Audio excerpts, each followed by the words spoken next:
No one's life is perfect or pressure-free, but most experts agree there are ways to lighten the load. Today, we have a strategy to help you reframe the pressures of day-to-day life and live a little happier.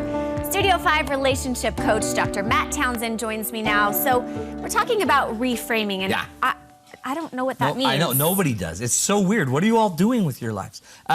So here's what it looks like. Imagine that I take a 12-ounce can of Diet Coke, okay, and I shake it up, and I open it right by your face. Can you imagine the pressure that it would create? Now, if I take that exact same amount of Diet Coke and I put it in a 55-gallon drum, seal the drum, and shake the drum, what would happen to the pressure? More or less? We want it to be less. It would be less because now the same pressure in a tiny little frame creates a lot of pressure.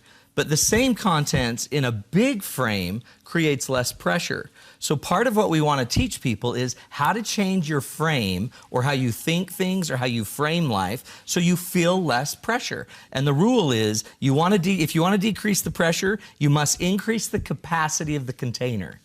So if I want to decrease pressure in my life, I've got to change me and how I see life, how I experience life. And once I can start getting really good at reframing, some pretty cool stuff can happen. Now I can manage expectations and things don't overwhelm me as much. So once we've increased that frame, we've made it bigger.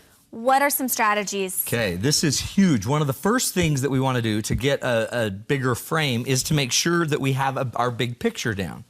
Now, do you know, for example, what you want to be known for? So at your funeral, here's the assignment. Identify what you want people to say at your funeral.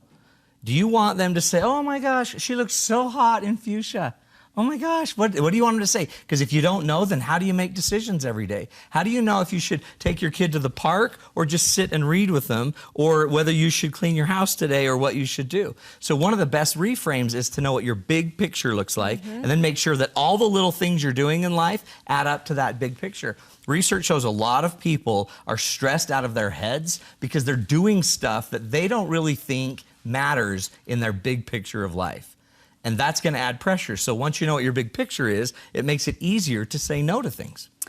We do worry about those pressures and those things. We have to, What is our bit? Why are we worrying about all of this stuff? Part of it is because I honestly don't know if we think. I just think we just kind of live our lives, and then we see our neighbors doing this, so we think we need to do it, or that looks fun, so we start doing that fun thing and we like things. We're not making choices. So if we want to decrease the pressure, we got to know what the big things are. And then another little tool is we've got to start acting on what you can act on right now.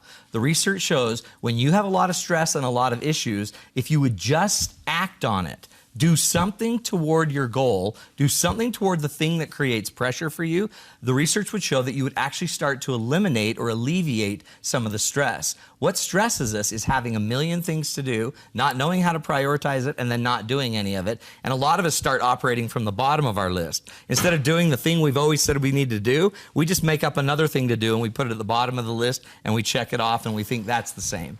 So we want to start acting on what we can do today. Make a choice and do it. So are we using this in terms of, you know, my daughter taking 3 days of dance versus 1 day of dance or 2 days of dance? I mean, we're using this in all aspects of our decisions in life. Anything that causes pressure for you. You can do it in your marriage that's causing you pressure. You can do it in your family, in your relationships, in how you prioritize, in deciding if you should go back to school or not, or in deciding how to raise your kids. Anything that creates pressure for you, we need to reframe it. Put it in a bigger container. How's it going to impact me in the end? And start acting on it. We can be pretty hard on ourselves sometimes. Yeah, we're brutal. We're brutal. In fact, we're a lot harder on ourselves than we would ever be on anyone else. Yeah. And here's one of the problems. When you start feeling a lot of pressure, you tend to turn your arrows in, I call it, okay? Once we start focusing the arrows in on ourselves, we start noticing more and more problems with ourselves. So one of the rules is we need to learn to turn our arrows out. I had a son call me once from EFY, which was a thing down at Brigham Young University, and he was there and he was supposed to go to a dance. And he called me and he's like, I do not want to go to this dance. And he was freaking out. This is going to be crazy. It's weird. Why do we have to dance with people we don't even know? And he's totally, notice, arrows in. He's totally focused on himself. So after we talked, we figured out that maybe he could reframe this. And so instead of it being about how uncomfortable it's going to be for him, why don't you think of it as how you can go out and serve some women there some young women that'll never have a chance to maybe have a dance. Go find the ones that aren't going to be dancing at this dance, and you just go dance with them and serve them. And the minute he turned his arrows out from himself, outward, he actually relaxed, because service is one of the universal principles. And then he could just go enjoy a dance. It was still a little awkward, it was still a little weird, but he had made it something bigger than his fear. So we want to turn our arrows out, and immediately doing that, that's why sometimes parenting, we will turn our arrows out, and we get over ourselves as we're trying to help our child grow up in life. Is there a way to diagnose that? Like, how do you know if you're turning your arrows in or out? Sometimes it does take a phone call to a parent absolutely. to say, hey, listen One of here. the best ways is to just check yourself and check your thinking. If a lot of your thoughts are inward thinking, like, I'm no good, I can't do this, I'm not good at myself, I'm afraid, this isn't good for me, kind of those selfish kind of thoughts, then we might want to turn it out. And be careful, because some people, you may know, only turn it out.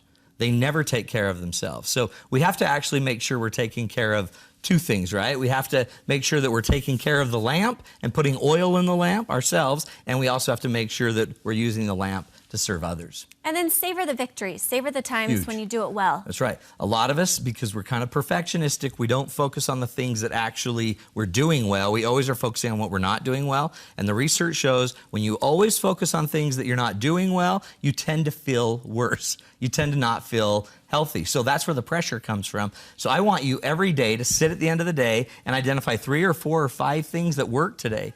3 or 4 things that made you feel like you were more effective, more productive. Write them down, write them in a journal. As you're planning your day tomorrow, make sure you've identified what really is good about you before you move on to tomorrow. Okay, always great tips. And you have a workshop coming up. Yeah, actually, and what you can do is we'll do free assessments. So if you go to matttownsend.com, just check out our website, and you can sign up for any of our free assessments where you come in, you bring your spouse in, or we'll even sit down and do assessments with you and help you evaluate the pressure of your life. We just did a workshop on anxiety. It was a home run, and we'll be doing another one in about 6 weeks from now. Okay, thanks Thanks, Matt. Courtney.